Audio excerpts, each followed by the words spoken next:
Salve galera, tudo bem com vocês? Como é que vocês estão? Espero que bem.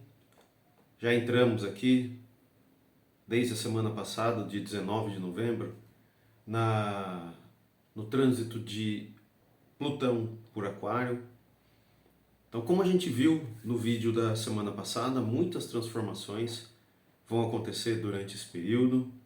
Muita coisa vai surgir, muita coisa também vai deixar de existir. Porque é uma era de regeneração. Vamos colocar assim, são 20 anos aí de uma prévia de regeneração, tá?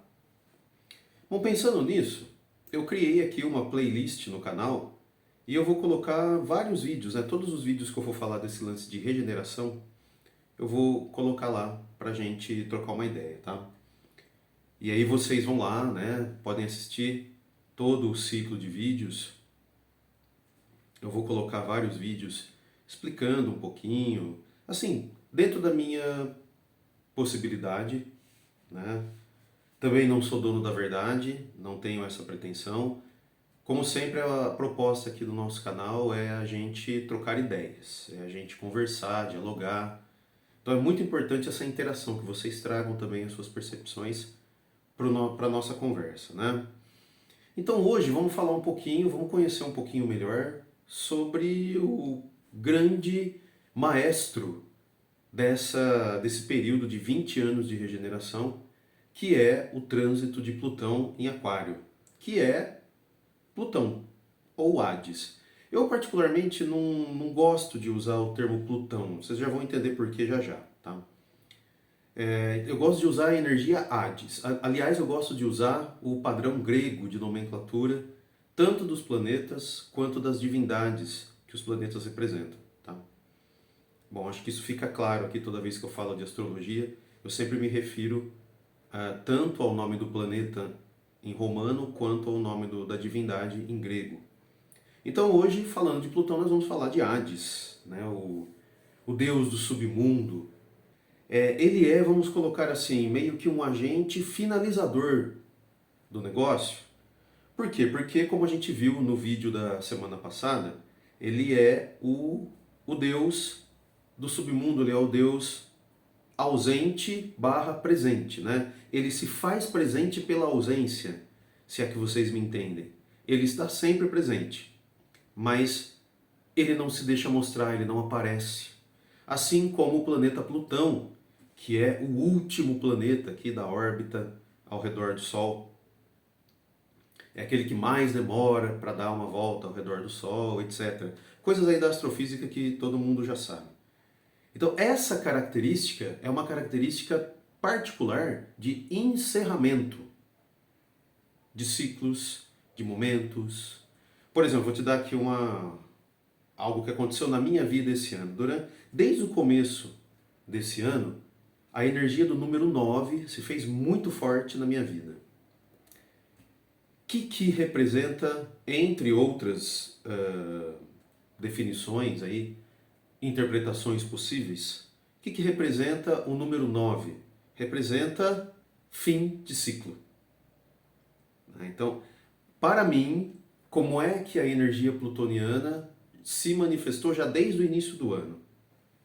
Através da energia do número 9, que tem assim, tem uma conexão aqui que não vai dar para explicar para vocês agora por uma questão de tempo, do número 9 com a minha energia. Aí cada pessoa tem a sua numerologia, tem a sua astrologia pessoal, enfim, aí vocês podem ir atrás disso, tá? Na internet aí você acha fácil sites que dão essa informação pra gente com até grande precisão, com bastante detalhamento, né, do conteúdo, do conhecimento. Então vai atrás que você vai encontrar.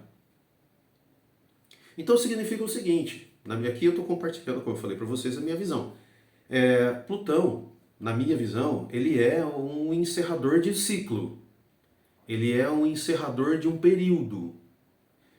Para mim, qual é a interpretação que eu faço desse trânsito de Plutão em Aquário neste momento? Ele está encerrando de vez a era de Peixes.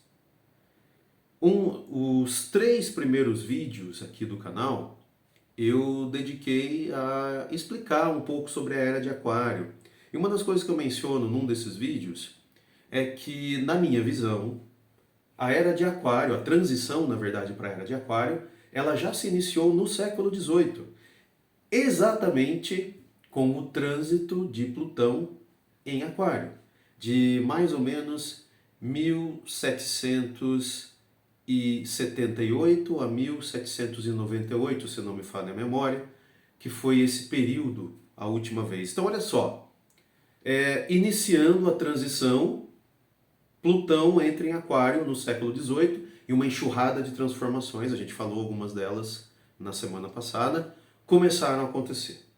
E agora, para encerrar de vez o ciclo da Era de Peixes, de novo está Plutão em Aquário para fazer, né, finalizar, na verdade, essa transição que foi iniciada lá, de acordo com os meus estudos, o que eu acredito, lá no século XVIII.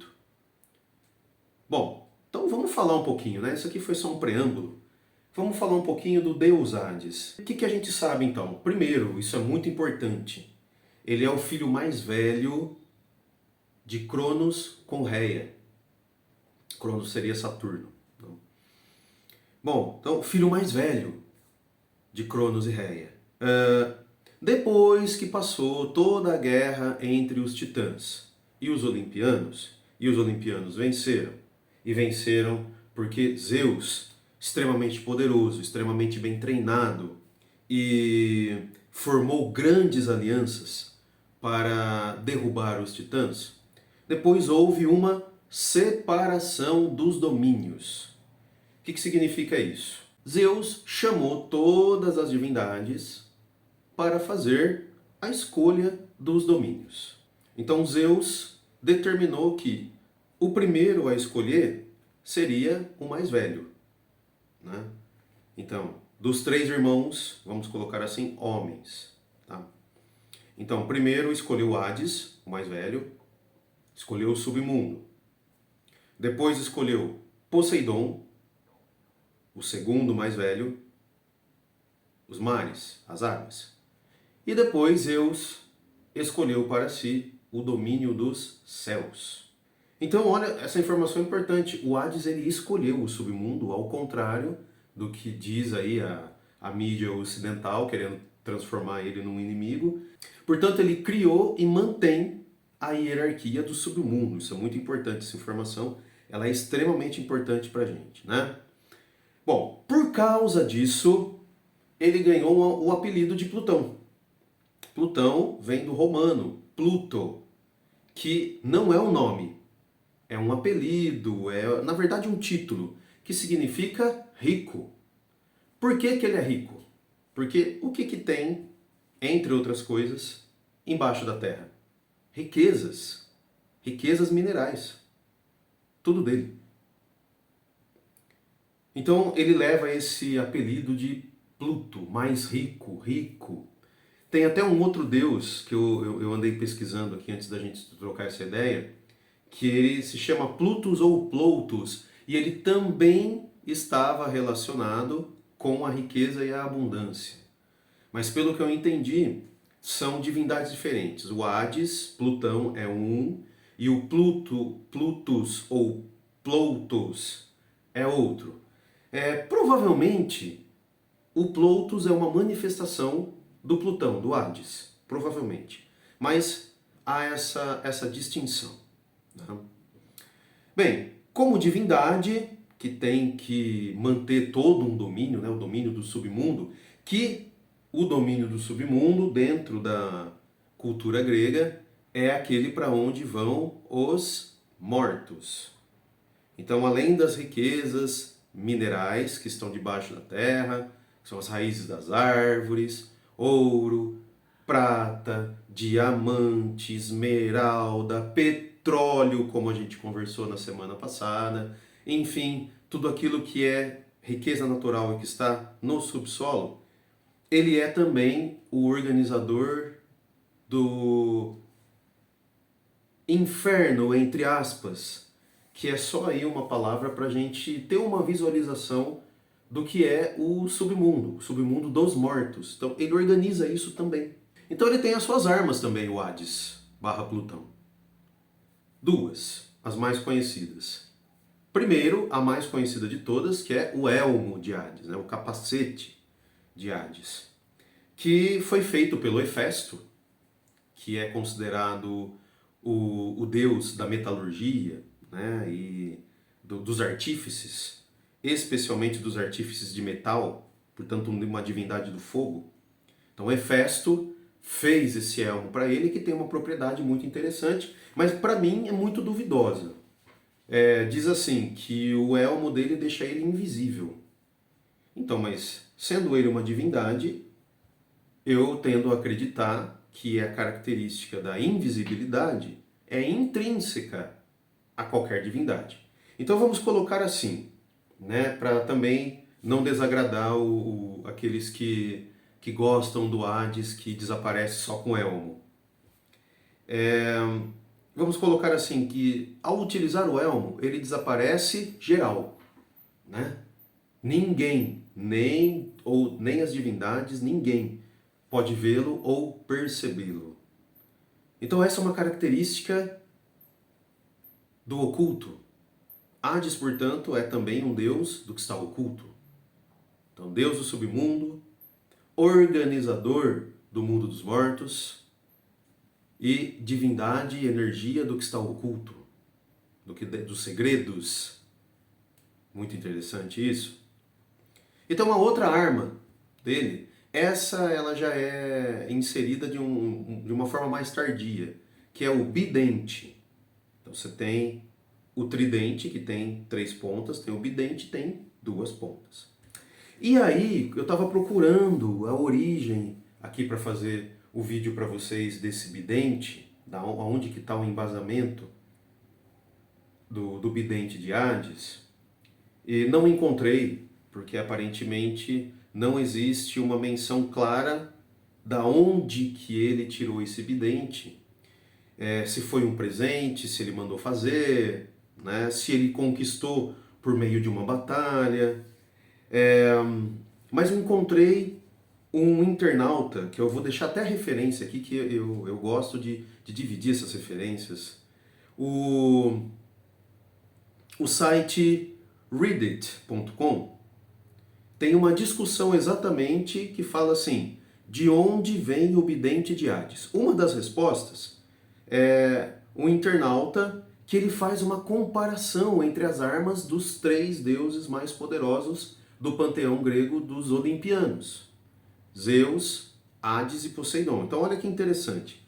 A arma principal dos Zeus é o raio, que tem alguma similaridade com a lança, né? Qual que é a representatividade? Né? Representando a unidade, o poder, a característica de que tudo é tudo emana de um centro de poder. O bidente do Hades estaria representando a dualidade das coisas, vida e morte, claro e escuro.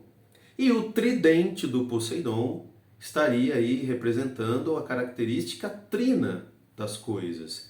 Por exemplo, corpo, mente, espírito, manhã, tarde, noite, e assim por diante. Então, olha que interessante, não tinha o nome do internauta, estava escrito lá apagado, provavelmente ele tinha sido, ele se deletou ali da comunidade, ou foi deletado, enfim. Mas eu gostaria de fazer essa menção aqui, que isso, né, abriu para mim uma possibilidade de interpretação que eu nunca tinha pensado. Olha que coisa maravilhosa, como é legal trocar conhecimento. Bem, tudo isso, portanto, converge do ponto de vista do Hades. Então ele tem o bidente, que é a dualidade. Vamos nos concentrar na dualidade, vida e morte. É um ciclo que se fecha. Tem um começo, tem um desenvolvimento, tem um fim, né? E 2 pontos, particularmente, do domínio de Hades: nascimento, vida, e morte. Tudo que nós consumimos vem da terra, especialmente se a gente se referir à agricultura, à agropecuária de uma maneira geral. Então, olha que interessante, o bidente representando uma característica de dualidade, né? Que está, inclusive, no próprio Hades. Ora ele aparece, ora ele desaparece. Né? Então, quando ele quer aparecer, ele tira o elmo. Quando ele quer desaparecer, ele bota o elmo. Mas vamos ver agora essas duas representações, perdão, essas três representações de Hades no tarô. E depois a gente volta para finalizar a nossa conversa. Bom, pessoal, eu trouxe aqui para vocês 3 representações de Hades ou Plutão no tarô. Então, 3 figuras de lâminas utilizadas em 3 decks, 3 baralhos de tarô muito conhecidos, que é o tarô de Marsella, o tarô mitológico e o tarô Rider-Waite. Perceba que são diferentes as representações. Então, na primeira representação, que é o tarô de Marsella, nós temos aqui uma figura que parece uma caveira, com uma foice, como se estivesse varrendo o chão. E no chão você percebe figuras, partes de corpos dos seres humanos. O que isso representa? Isso representa exatamente o aspecto da regeneração. Limpar tudo aquilo que está desgastado, tudo aquilo que já não serve mais, tudo aquilo que precisa ser renovado para que outras coisas possam nascer. Tá? Já no tarô mitológico, aí a Hades aparece. Fica bem mais nítido aqui. Então, ele está na sua plenitude de divindade, está usando o seu elmo, feito por Hefesto, está aqui com a sua roupa característica, preta, né? Você percebe que ele não mostra o rosto, mas diante dele tem 3 pessoas, né? 3 mulheres, são 3 figuras femininas aqui representadas.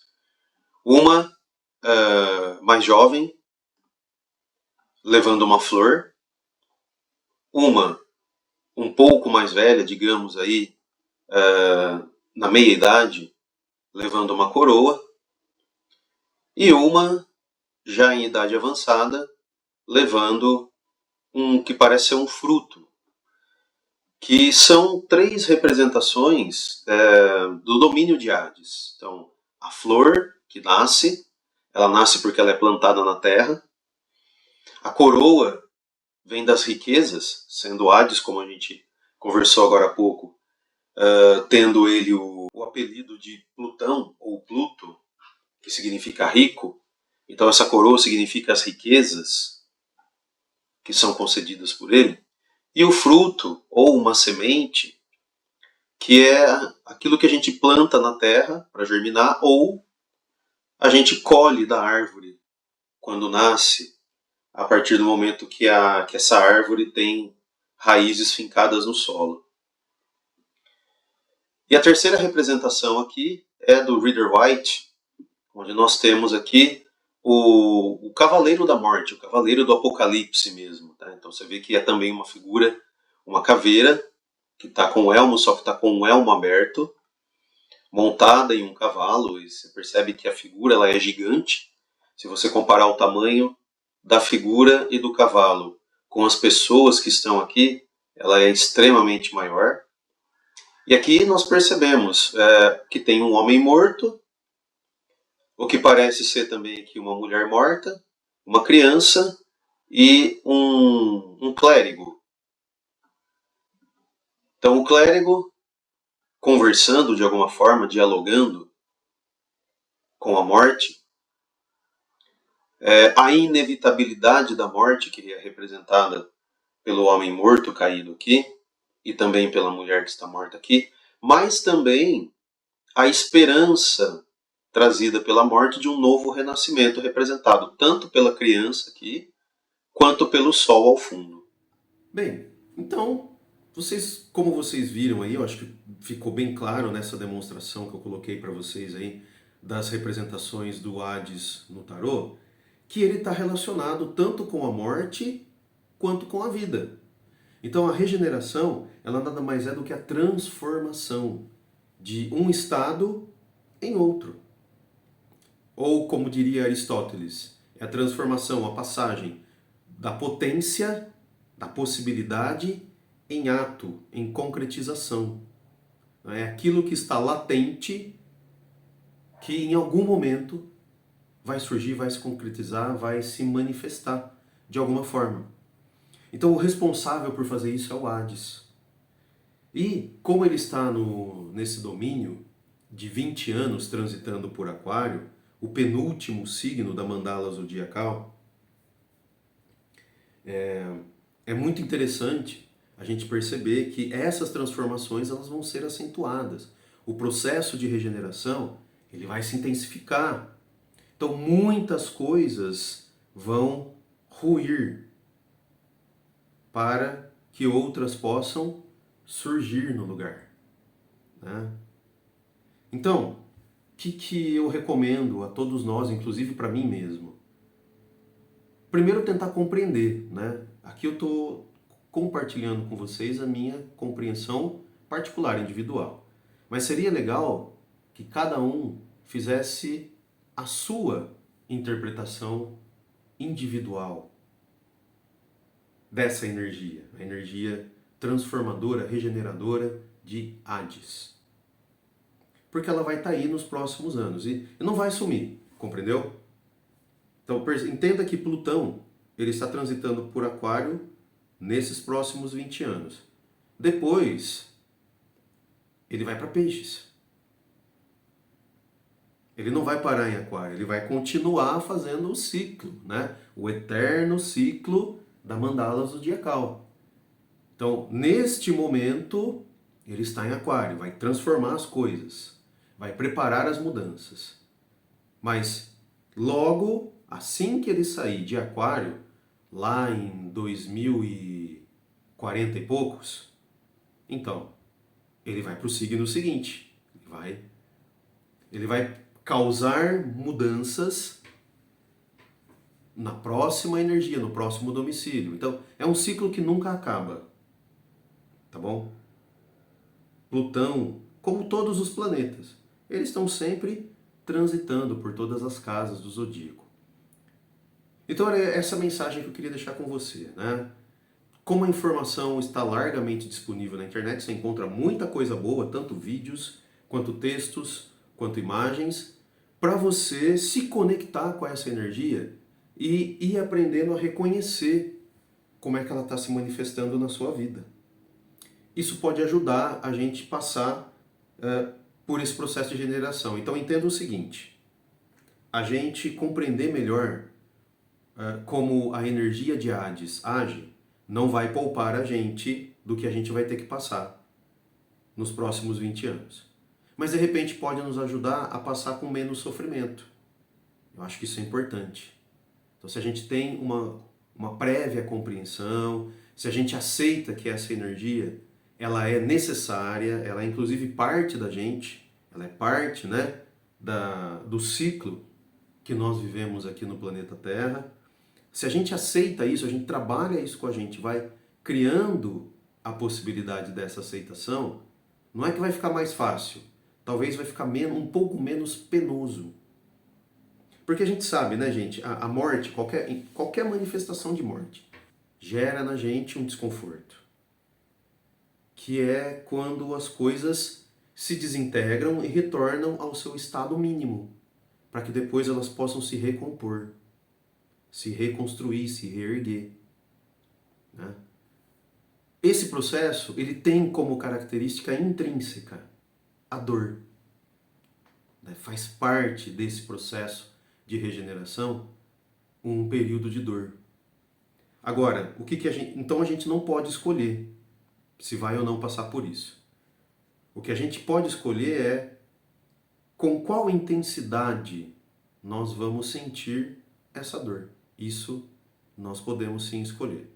E a gente consegue escolher na mesma proporção em que a gente compreende os significados da energia de Aquário e de Plutão/Hades, que são as energias principais que estão envolvidas nesse processo.